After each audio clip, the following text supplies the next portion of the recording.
What is going on, everyone? Welcome into the Oregon Ducks live show here, right on the Voice of College Football. Apologies, we had to postpone because the uh, network had a little StreamYard malfunction of some sort. That's on StreamYard's side, and even right now, I was trying to go live, and it kept saying there was an error. Try again in a minute.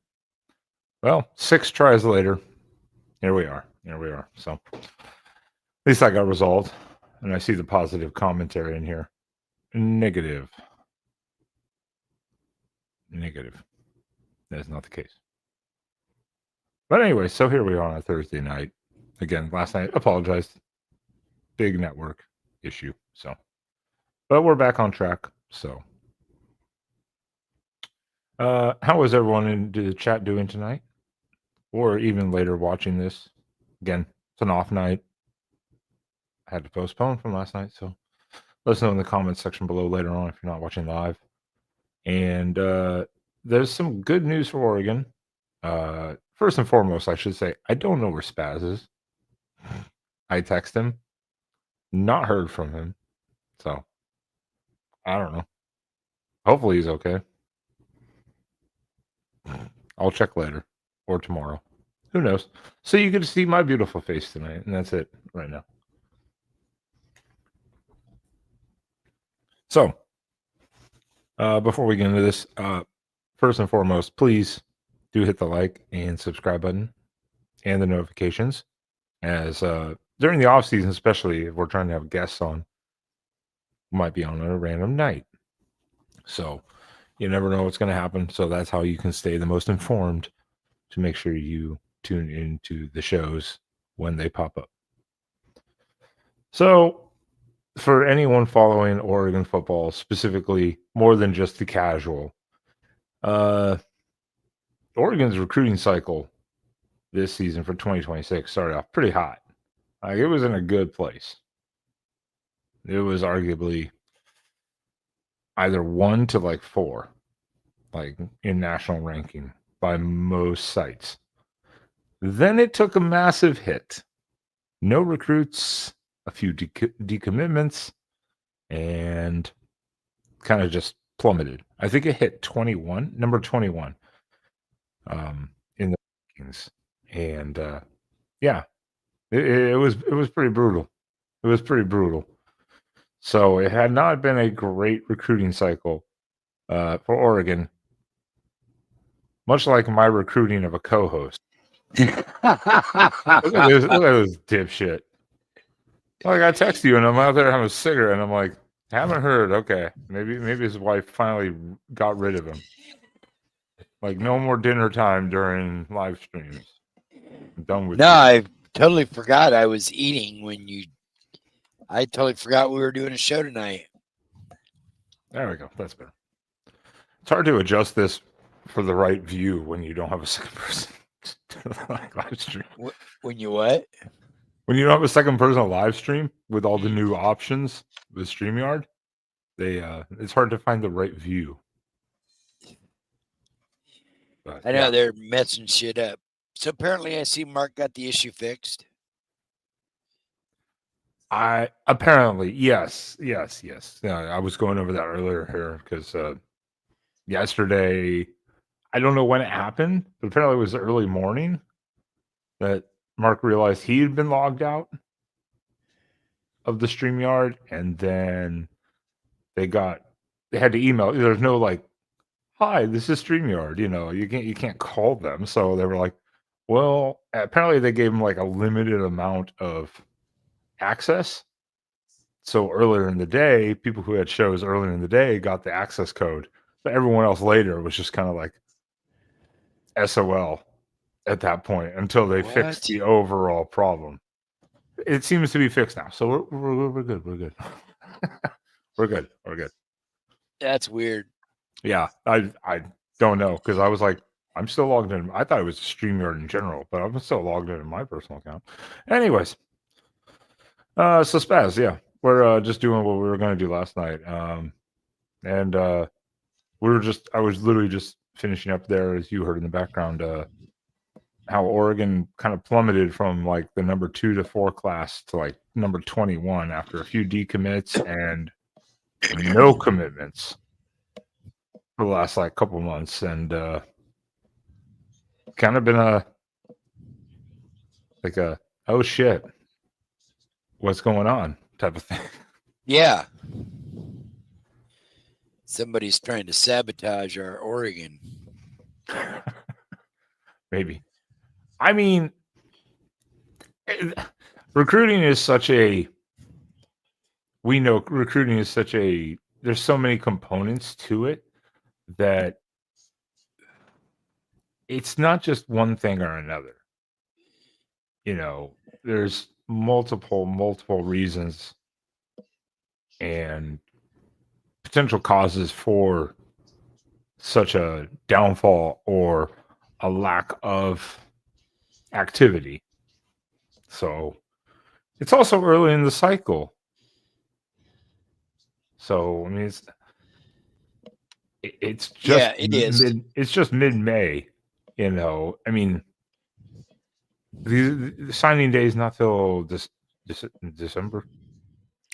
December, yeah. Yeah, so Like December 7th. that's early signing day. So it's like there's a long way to go in this process. This is not over with. It's not like, oh, we're stuck here now. But Yeah. I do want to take a quick moment and also give a quick shout out to the Twitter fans who have been absolutely roasting Oregon for all of this. But they aren't roasting Oregon anymore now, are they? No. Well, I mean, they still are, I guess, but hello, USC. Goodbye, Xavier Griffin. Goodbye. The 5-star linebacker decommits from USC. Goodbye. Yeah. Sorry. I just had to laugh. You heard why, too, apparently by rumors of why he decommitted? No. He'd been committed apparently since last summer. He'd been committed to USC. They didn't want him taking visits to other schools. This seems like it's been a long, drawn-out drama of him wanting to just, check out other schools like a lot of recruits do, take their visits, go just talk to people, whatever. And USC was like, nah. So he was like, I'm out. Wow. Apparently. Now, can he recommit to USC? Sure. Just like Jared Curtis back to Georgia. You never know, but it's kind of funny because, in March, USC was burning down the world and running the West Coast. So, Yeah, so they thought. Yeah. Shout out to Till reality slapped them again. Yeah. Shout out to the Trojans.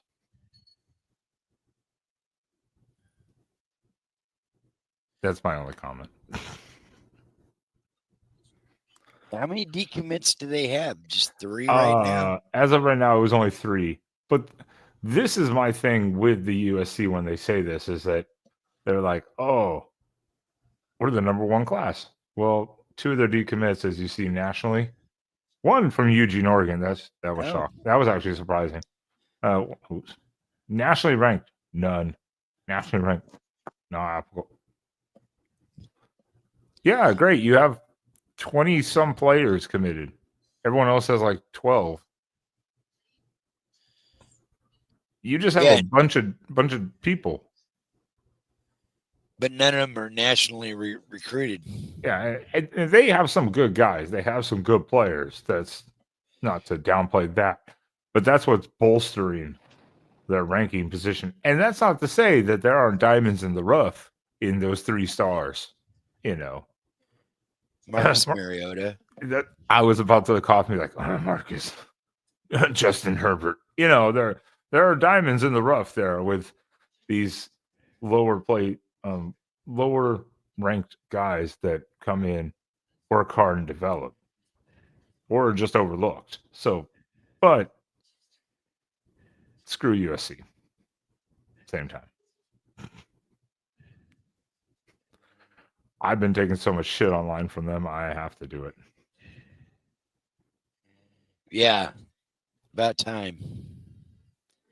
Let's see here. Oh my god, I have to do this every time. Okay, this is annoying. Every time I stop screen to remove it, I have to change something, and I have to change the setting again. That's really annoying. Yeah. Well, as we were saying, we've been watching USC roast everyone on the West Coast, especially Oregon, nonstop, 5, 6, 7 times a day at least. And then Oregon loses Jared Curtis to Georgia. And then we lose Cantwell, surprisingly, to Miami. I guess not surprising because I think everyone thought he was going to Georgia. Yeah. He was going to follow Curtis. But Mario Cristobal, that son of a bitch.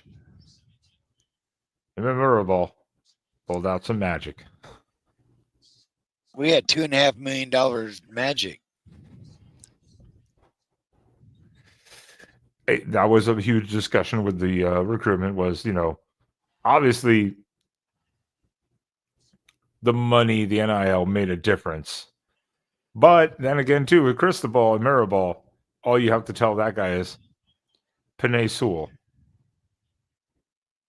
And you're going to line up some O-linemen to also join on. So at the same time, can't blame a guy for believing that he can build up O-linemen for the NFL. So you can't blame him. Can't blame him. But so following those devastating, was that? I mean, that is his motto, O-lineman. Well, and they have Cristobal, arguably, and Mirabal, especially together as a team, they've done a pretty damn good job. I mean, not gonna lie. Now Oregon hasn't been too shabby since Cristobal either. So at the same time,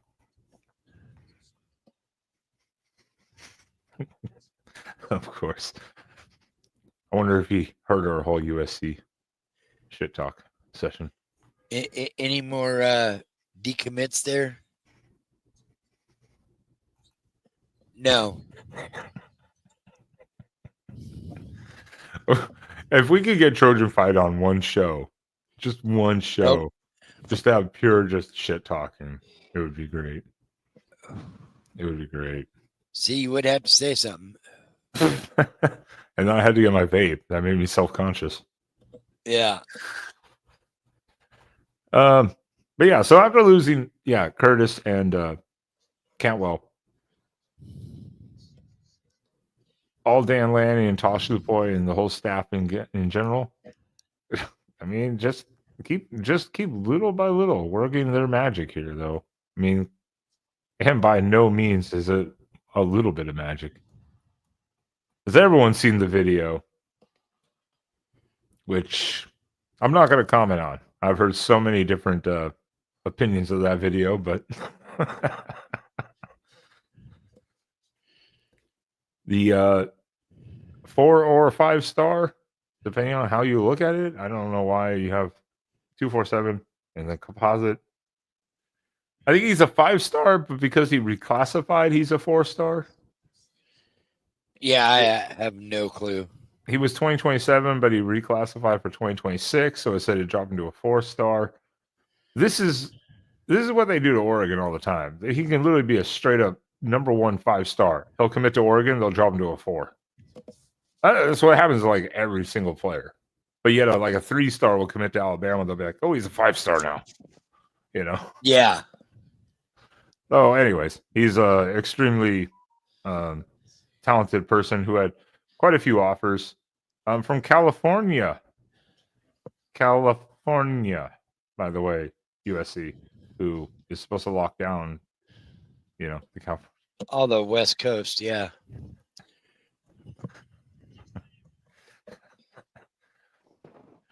This is amazingly talented guy. I mean, look at him. He's already 6'5", 250. He's going to be like Jordan Birch was in the sense of edge. Jordan Birch was what, 6'4", 6'5", 6'6", something in that range. He was 290.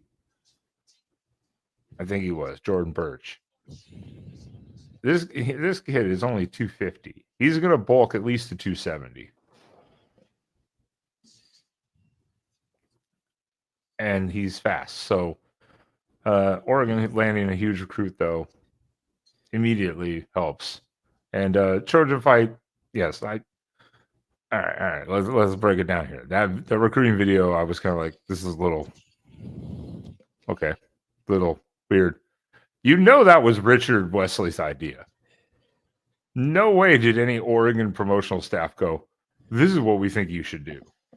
It probably was like, how would you like to do it? And he was like, the rooftop pool, that's cool. Yeah. Dan Lanning did not walk up to him and go, hey, I want you to come up to me and let's go shirtless cannonballing. Jesus. Yeah, Dan Lanning apparently likes to go swimming. That's awesome.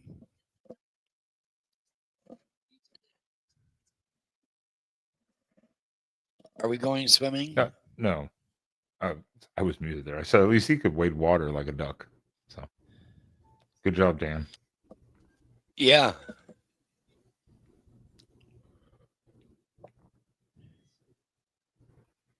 I have not seen that. Just like anything, a verbal commitment is just a verbal commitment. Until signing day, everything's just a commitment. It's all verbal till you sign the paperwork. Yeah. And I haven't seen anything about his parents saying that, but he did say that he's still visiting. He's still visiting. Well, I mean but that's normal. That's why we were just talking about the linebacker decommit from USC, because he wanted to visit, and USC apparently said you can't do that, and so he decommitted because he didn't want to be held down. That's normal for a lot of commits until they sign. Yeah, it's a verbal commitment.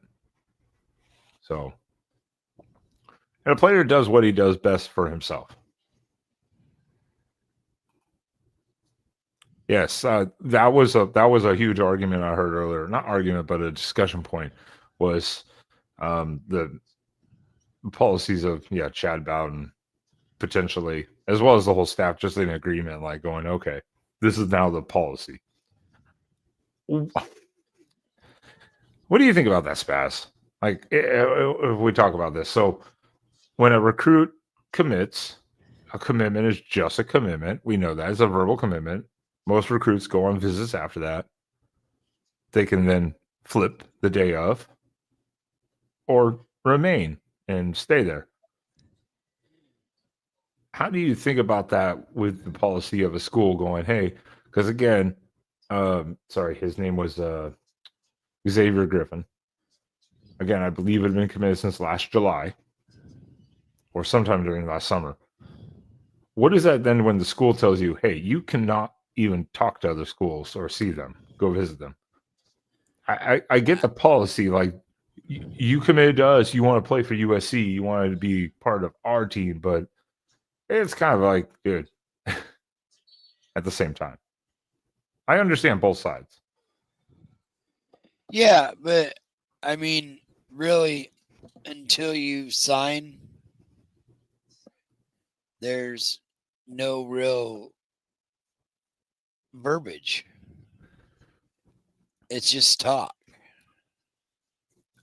Yeah, I understand both sides of it. Like, look, you would like to, especially when you have a potential, and I don't know what the deal is when you get recruited, if you have straight up when you commit, if you know what the NIL is going to be, or if it's still kind of in the works, it's fluctuating, or because it's not signed, so it's not permanent, or if they're just checking out deals now. I don't know how kind of that works. How we don't know that stuff behind the scenes. But I mean, that's kind of a dick move to a kid to be like, look, he's getting a bunch of free trips, go see places. I don't know. To me, it's kind of like it seems like a dick move, but yet I understand because USC is building kind of like Notre Dame. Like you said, Chad Bowden came from Notre Dame. What does Notre Dame have that's very unique compared to a lot of schools?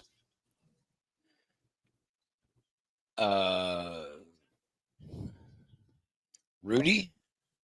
Notre Dame has a very specific culture. Oh. Like to go to Notre Dame, you have to like want to go to Notre Dame. Yeah, you have to meet academic shit and certain criteria as well, I'm sure. You've probably got to be Catholic. That probably helps. It probably helps. I don't know anything about that side of it, but it does have a very specific culture. And that's what Chad Bowden, coming from Notre Dame as the GM to USC, he wants to do the same thing, it seems like. But I don't know if you can do it this quickly, kind of thing. Like, Clint's got a good one over there. I will get one for you, Clint. I will get one. Give the kids a commitment bonus, and every month they stay, give them another like little bonus added on to their nil or something. Oh, I was talking about the Phil Knight poster on the wall. You're I know. I see it. I see his other one. The Beavers can't afford that though.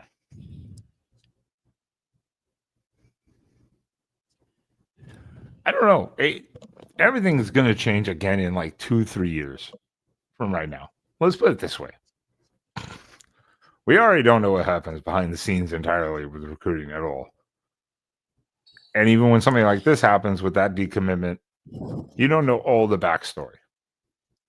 You're just hearing kind of third-hand word of mouth, so to say. Yeah, have you heard did you see the latest today on different things? Oh God, which ones? I've heard several news stories today about different shit. Well, we got the rumor is that they're close to making a seating regiment for the CFP, whereas it'll just go by seed. None of this free buy-in and you get a buy and by seed, it'll just go straight by seed or ranking. Ranking, seeding, whatever. And well, I know, but are you talking about Are you talking about the actual official like college football ranking, or are you talking then the CFP ranking? Which one are you talking about? Well, they're both kind of connected. Kind of. I think they were saying that the rumor is that they're going to go with the no more buys, but the top 4 teams ranked will be seeded 1 to 4, and then everybody else will be seeded below that, and that's how they're going to play. It's seed versus seed, basically. So not. There won't be any automatic bids and all that. Not the conference champions get a bye. Right. There'll be no more. It won't be like you were number 10. Like it won't be quote unquote like, no offense, no disrespect to Love Dillingham, but you won't be ASU and get an automatic bye. You'll be stuck in your position. Exactly. Okay. Wherever your final ranking lands is where you'll be seated. That makes so if you're ranked 9, you're seed 9. I would have to go look back at the rankings, so like the last year's actual 12, and determine it. But at the same time, if you don't have automatic, not buys, but automatic qualifiers, so to say, then the rankings seem like we know how this works. So like the SEC, especially, they start high, They lose 4 or 5. They lose 3 or 4 games like horribly. Then they win a bunch, and they're like, "Hey, they're number 7 in the country." You know, we know how this works.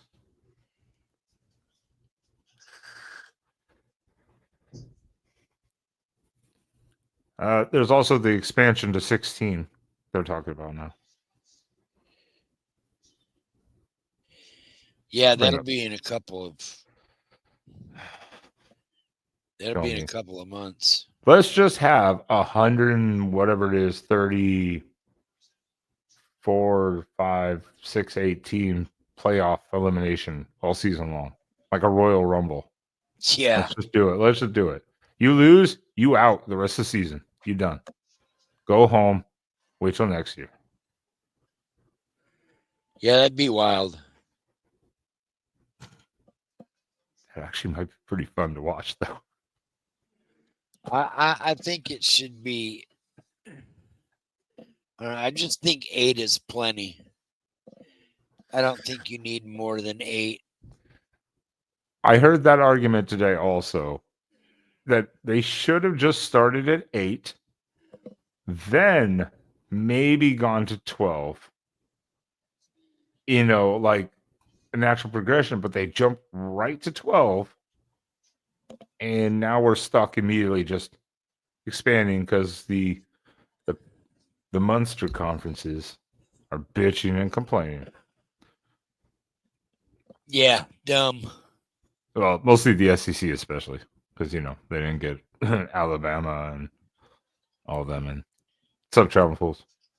Congratulations on getting Cantwell. Congratulations. You're gonna suck the life out of him. He'll accomplish nothing. I need to know when Miami's gonna actually compete for an ACC title again, let alone win one. I need to know. Ooh, that's a good Sunday night topic. That would be a good Sunday night topic. Longest conference title droughts. Miami. 0. Ooh, we should start firing back at them. 0 ACC titles. Yeah. Ah. Even USC fans and Washington fans would be They like, haven't had a title ouch. since Jimmy Johnson. Yeah, even they would be like, ouch. That one burns. Anyways, I don't want to get on a Miami rant here. That's pretty good. I'll have to remember that one because I'm going to forget about it otherwise. Anyways, it's fast. So the whole point is last night's show / now tonight's, and actually last week's before we have James Ferguson Reynolds join us. Not all of it now. I ate some steak. Everyone applaud. He ate some steak. What? Not all of it, though. He ate some steak, but not all of it. Yeah. But yeah, last week's show before James Ferguson Reynolds came on, shout out to him. You saw his photos from Eugene today or yesterday, right? Yeah. I commented and he liked my comment. Yeah. It was the same, but he was finally there, getting to tour everything officially. I was like, nice. His parents came in today. They were taking pictures. Yeah. No, I saw all of the photos, so I was like, nice. He's going to be our segue into getting other players. Watch. It could be. I mean, it takes one player. Yeah. Just one. So but last week we were going to talk about this, and then last night before the whole StreamYard thing, we just covered kind of the recruiting woes that have been solved a little bit. Like we just said, it takes one player. So one commit, bam, you take another commit. Like we just said, lost out on Curtis. Well, who do we got maybe? Rider Lions. Rider Lions. Why was Rider Lions not so interested in Oregon? In a sense, a little cool on them for a while because they were going after Jared Curtis. Don't get Jared Curtis, Rider Lions. Hello, Oregon. Don't get Cantwell, Iheanacho. Yeah, you when is know, he in Nacho's? I think he said June, sometime in June. I think he did say sometime in June. I'd And have to there's look at another one in July too, he like July he 5th. he could have also been July. I'm not 100% sure off the top of my head, but I know it wasn't for a little bit. But yeah, it his is coming up, and God help us, we better land him. God help us. So anyways, the whole point of this show is what we were talking about there, Spaz, was realistic expectations. We all know as Duck fans, we have become more accustomed to higher expectations of the team. But every year, I think you can admit, every year we go into it going, ah, shit. Not knowing what we're going to get. Yeah, Even last year, Dylan Gabriel coming in after 2 years of Bo Nix and a lot of changeover on the O line last year. We went, we're really confident. Then we watched Idaho, the Idaho game, and went, uh-oh. So the main question here is when we come into this season, 10 draft picks, program record, all the other losses that are when undrafted or to the undrafted free agency. We know the team is talented. We know it's talented. It's deep in talent, but it's a lot of unproven fucking talent.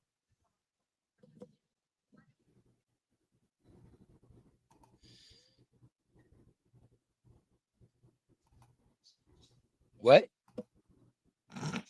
Wow, that segue, and you just asked what? After all of the losses from last year, draft, undrafted free agents, graduations, the few transfers we lost, we know the team is talented. We know it's deep in talent, but it's on a lot of unproven talent. I still say we go 9-3, 10-2. Well, I'm not in disagreement with that, especially with the schedule this year. I'm not in disagreement with that potential of this team, but I'm saying the expectations, what are realistic with this team? Because, yeah, we have a lot of guys. I'm literally looking at them from the 2025, 2024 recruiting class, for instance.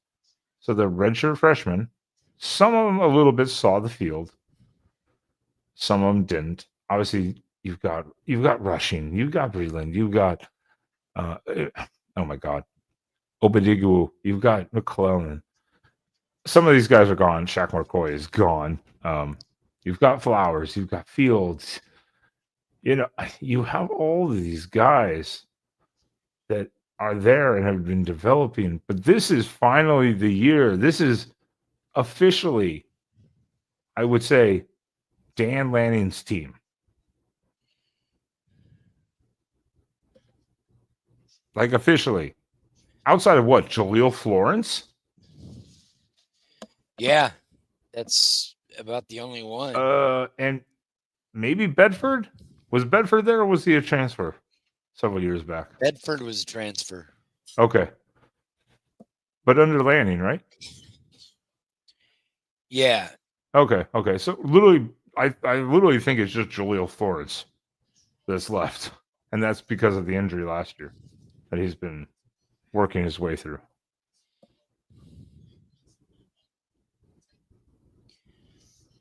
This is literally Dan Lanning and staff's team. So the expectations are high, but now with such a young crew, it's the development question. Are we going to see the development? Yeah, I don't know, man. It's going to be interesting to see where the development lies. I mean, because they went very heavy, obviously, the last year or so with defensive backs, safety, corners, whatever. And those guys, for the most part, I'd say 95% of them, a few of them saw the field, a couple of the garbage times. But most of them just sat and developed. But they're still redshirt freshmen, maybe redshirt sophomore now. But they haven't really seen the field.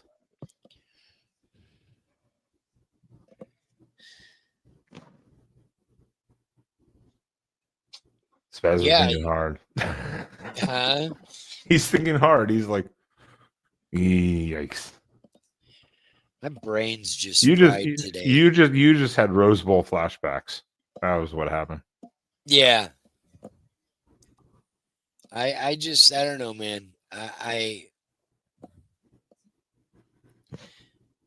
think we'll be fine. I think going forward, this is a 9-10 win team every year. Maybe more, depending. A lot of people are saying that we're in that status now. We're in that Alabama, Michigan, USC back in the heydays. We're in that group, that Georgia, that is going to be competitive year in and year out. And yeah, does that also? Well, actually, what I was going to ask was it's kind of a whole different topic, but I think really Oregon has been in that range for the most part for the last 15, 16 years, minus like a couple years of one bad injury and then the Helfrich debacle there at the end. So I think the expectations have been that level for quite a few years now. I am not putting that on the screen. I am not doing that. I mean, we've already said this year we expect to be competing with the playoff. Like I said, that's a whole different topic, but we expect there to be some challenge and struggles. So I agree with you. I think 10-2 is reasonable. 11-1, achievable. But there are so many unknowns. Like we said, even Dante Moore. Yes, Dante Moore started for UCLA. What? How many games did he start for UCLA? 4 or 5? Like technically, officially, and then before getting benched, like if not pulled out of the game. I think he started like 4 games. Yeah, 4. I was like 4 or 5, and then even I think a couple of those he got pulled. So the point is, then he transferred back to Oregon because he was committed to Oregon. Went to UCLA instead because he didn't want to sit behind Bo Nix. Basically, came back to Oregon, sat behind Dylan Gabriel, but we have not seen him actually start a game. Think about starting experience behind Dante Moore. 0 starts. 0. That's what I'm talking about when I say we have technically a young team is behind Dante Moore outside of 4 to 5 starts. A couple of those he got benched. 0 starts at quarterback at the collegiate level. Ours is still out there. That's why I say it's a huge unknown. Yeah, that's the only scary thought is if somebody goes down, you don't know what you got coming behind it. At least as the quarterback. But I'm fairly confident we'll be all right. Well, the only confidence the most confidence I have is that one, Dante, little starting experience, little coaching staff, experience there with UCLA. Sat behind Dylan Gabriel. Learned from Will Stein. Novosad, 2 years with Will Stein, sat behind Nix and Gabriel. So if you had to put it in Novosad, I feel really good. Like, I'm not going to freak out. Then you still have Moga. At the same time, I'm not going to, I'm going to be a little more panic mode at that point, but I'm not going to be freaking out. It's not like when they put in, oh God, what was his name? When Justin Herbert broke his Ty collar, Thompson. well, that too, but when Justin Herbert broke his collarbone, they put in Burmeister, and they wouldn't let him throw the ball. Much like Ty Thompson, they would not let him throw the ball because he kept throwing interceptions. And then there was the great Jeff Locke. Poor Lockie. Oregon legend Jeff Locke. Don't disrespect Lockie. He was one of those guys who just stayed on the roster because he loved the team. You know, don't disrespect Lockie. Isn't that scary that if Burmeister had been a better passer, or I'm sorry, if Justin Herbert had not gotten hurt, Willie Taggart might have won 10 or 11 games at Oregon in his only season. Is that not scary? Yeah. With zero halftime adjustments. Absolutely zero halftime adjustments. I don't know. Again, Lanning has done a great job with recruiting. He has. He's brought in a lot of good guys, and he's pulled the guys out of the transfer portal as needed to fill spots that he's not sure about, or maybe they need an upgrade while another guy figures they need another year of development.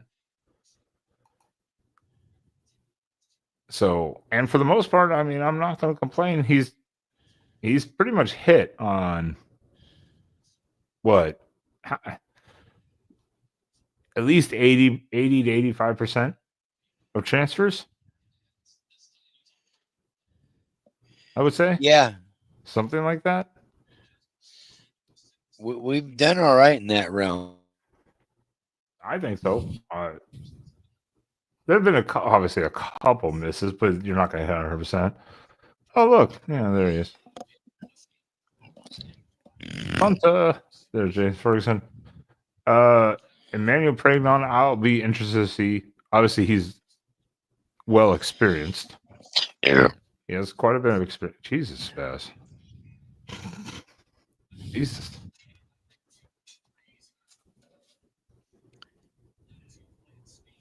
Well, yes. Well, Lanning's had a few questionable calls, but at least it wasn't take a knee. Cristobal twice. Yeah. Just take a knee. Lanning just goes for broke.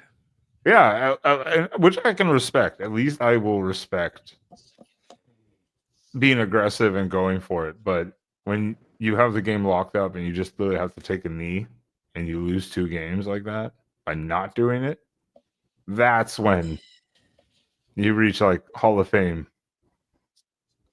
bad decision making. So yeah. Pregnon should be good. Lots of experience. Obviously, we know Mekhi Hughes, running back, great out of Tulane. Hey, Spaz.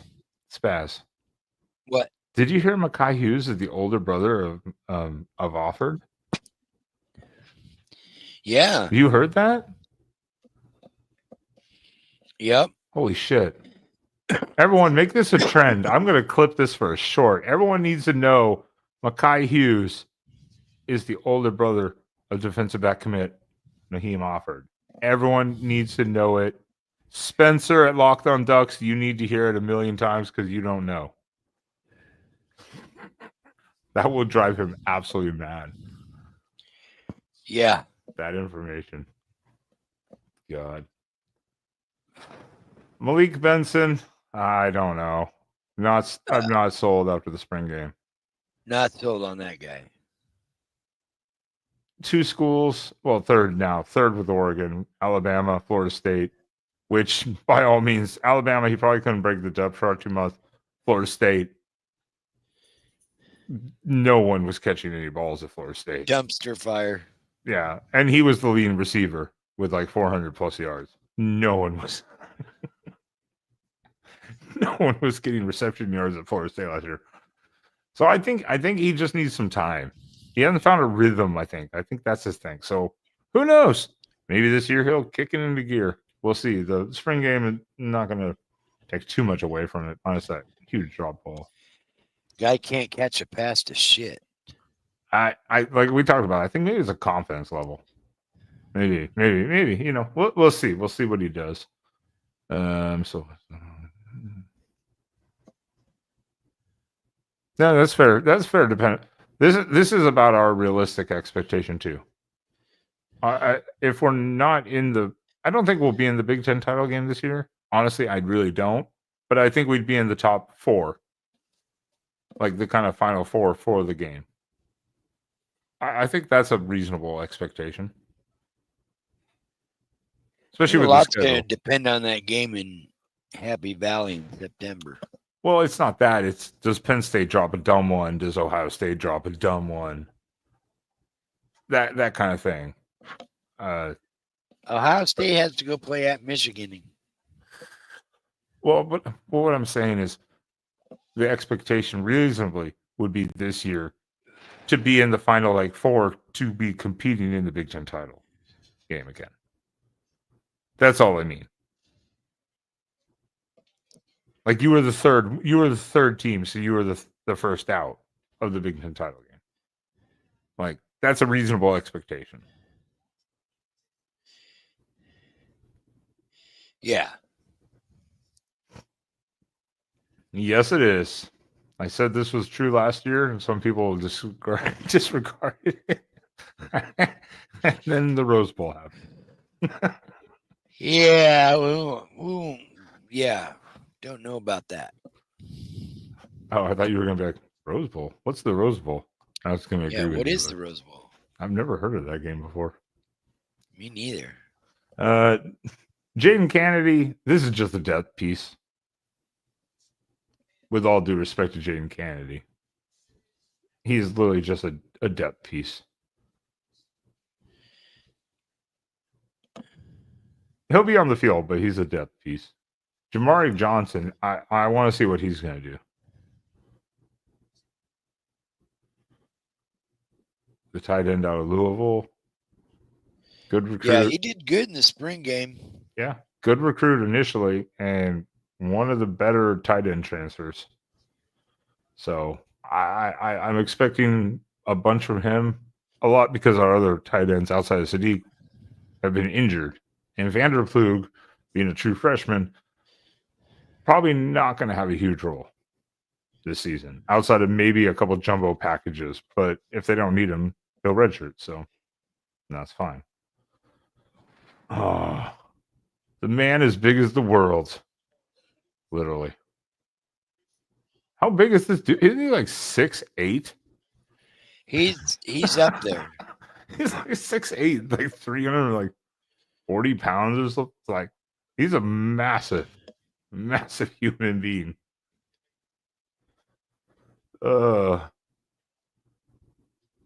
Nevada could definitely use him still. Shout out Neil Campbell, the Nevada Wolfpack fan.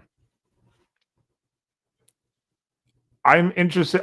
I think one of the main people I'm interested to see of all this, of all of our the commits, the transfer, I want to see what Bear Alexander actually does.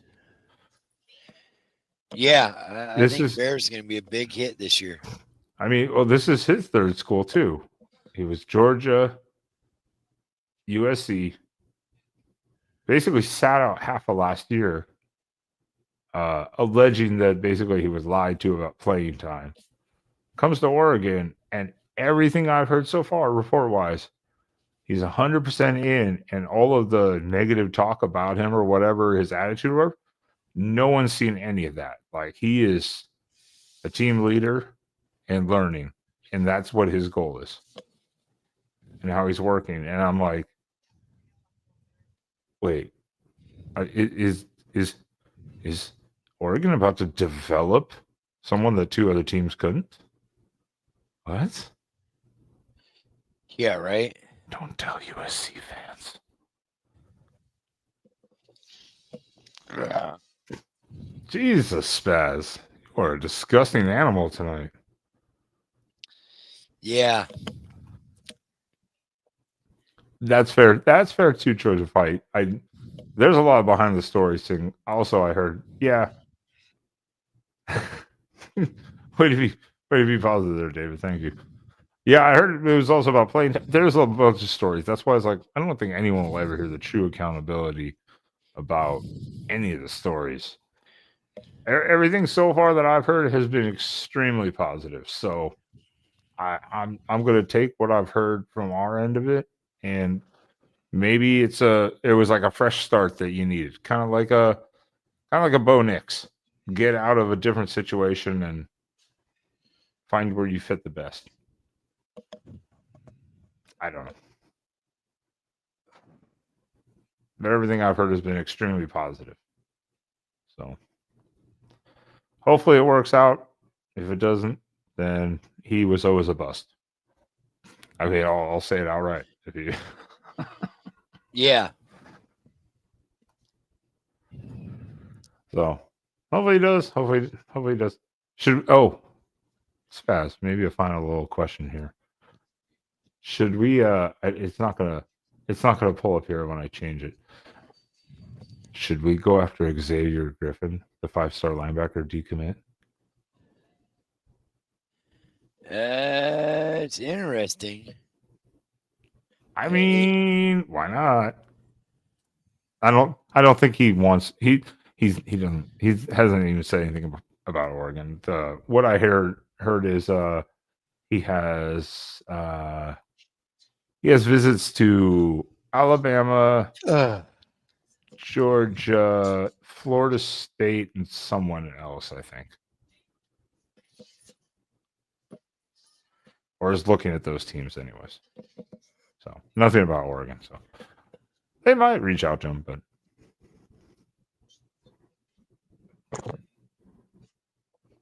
yeah, it was like Alabama, I think Georgia, and then Florida State, and there was someone else, and I can't remember who it was. He already had 3 or 4 visits lined up. So Yeah. and nothing with Oregon that I'm aware of. So, but I mean, doesn't hurt to reach out and say, hey. All of his schools make sense though, because he is from Georgia. So Yeah, it wouldn't surprise me if he goes south. but we're gonna go over the schedule again coming up sooner or later, especially as we start looking more into the depth charts. But I think you and I are both in agreement. Look, this is not going to be an undefeated team. That's unrealistic. Last year, I didn't think we were going to be undefeated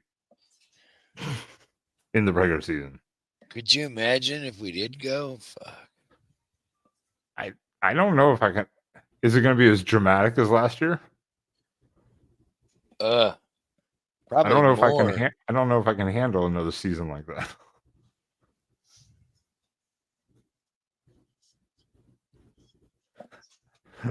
Like if I have to start off the season like we did last year with Idaho and Boise State, I think I will literally I'll just hang it up.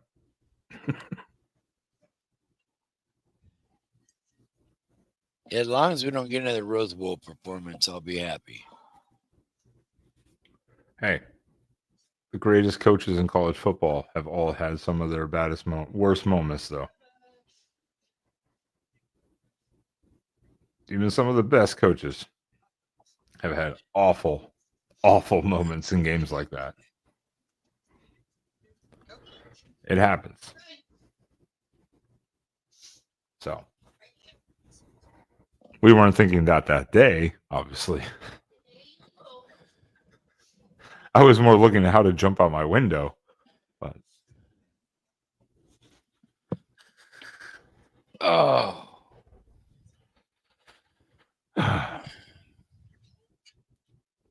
So, but yeah, I think we're in agreement. The point is, we should be fine.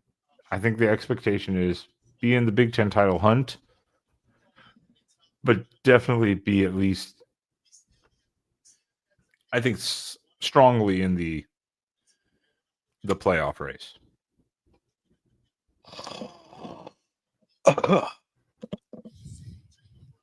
Like for a huge adjustment period, like an adjustment year, 4 new alignment, new quarterback.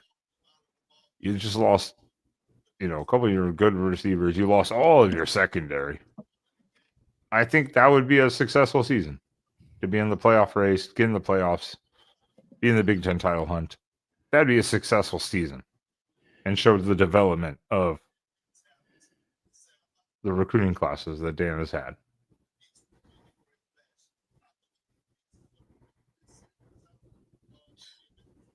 Oh, wow. Monsoon in Michigan? That's weird. Oh, that's it's because I've heard Bryce Underwood is maybe leaving. There's soap in our downspout as well. There's soap. There's soap in your what? In our downspout.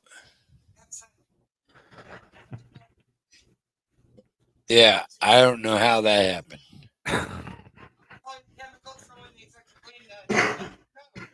Who knows? I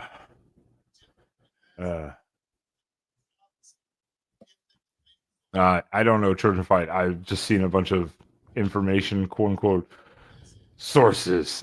I don't believe any of them, but that was like the drama of the last day and a half is Bryce Underwood maybe leaving Michigan. I'm like, oh, I have to go back to LSU? I mean, that would be hysterical as an outsider. It would be funny, but I think it's more just rumors. I don't think it's anything serious. But that's been the stories that have been going around. No.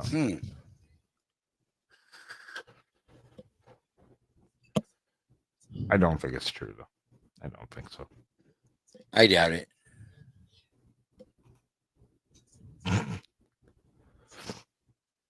I don't know.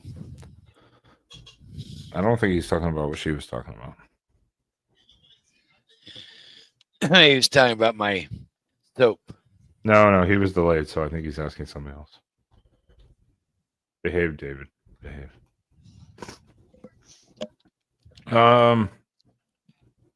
Spaz, you were on late, so I didn't get to tell you. Next week might be a Tuesday night. We may have a guest. May. Don't. So hence a Tuesday night potential show. Once it's locked down. So instead of Wednesday. Who'd you potentially get? Don't you worry, your little head. Don't you worry, your little head. This is what happens when you're late for your show. I can't help it.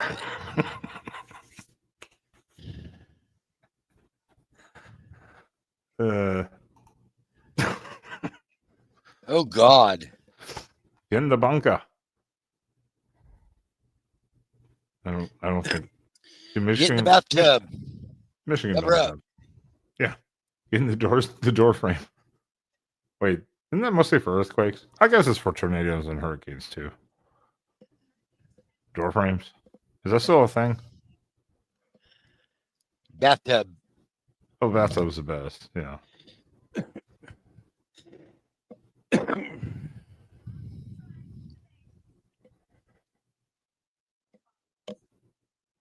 Anyways, all right. Well, yeah. So, anyways, the point is, Dependent Fanatic, you get the hell out of here and go worry about important things,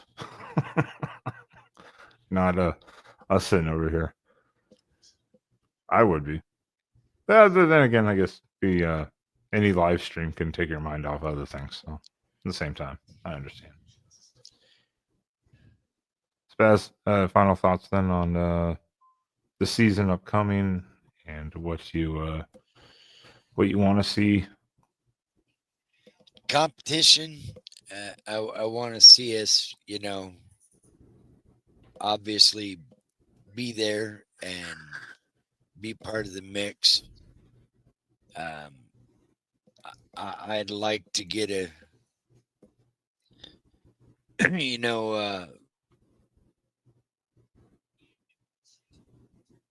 top 5, 6 seed. Maybe win a playoff game this year. Just don't send us to the Rose Bowl, because that's a curse. Never want to see Oregon in a Rose Bowl again at this point in time. Well, if they were top 5 or 6 or whatever, if that range, they'd get the home game. So that'd be fun. Yeah. Well, that's what I've been saying all night. I agree with you. I just want to see. I just want to see them be in contention for the Big Ten title. I don't expect them necessarily right this moment to be in the Big Ten title game, but like I said, be the first team out, so to say. Be like the third team in the Big Ten. It's like you're right there, but make the playoff, and then we'll go from there. The point is, that would show a development with this team. I know the schedule is not as bad as it was last year, obviously, but there's different obstacles that they have to deal with. Apparently, I need to look at the 2027 or 2028 schedule, because apparently that one is we are getting absolutely screwed in that season. Apparently, so we'll talk about that another day. But yeah, apparently that year we're getting screwed. Yeah, apparently. I just want to see them compete this year. I want to see the development. That's my biggest thing. The whole point is this year, I want to see the development of the prior recruiting classes, the redshirt freshmen, the redshirt sophomores, who's going to step up. And I trust the team, the coaching staff, to pick the right guys to plug and play, the transfer portal, because they've done a really good job of doing that. But like with the quarterback situation we just talked about, they could have gone and gotten a transfer potentially, but they said, nah, we have 2 guys we know of for sure that can win us games. And they didn't do it. So I have to just trust the staff. And thus far, we have no reason to not trust the staff. So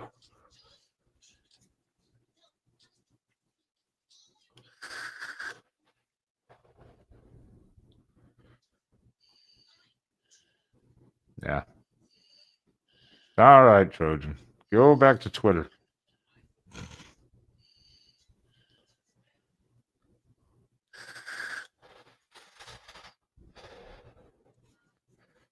They develop a bunch of guys.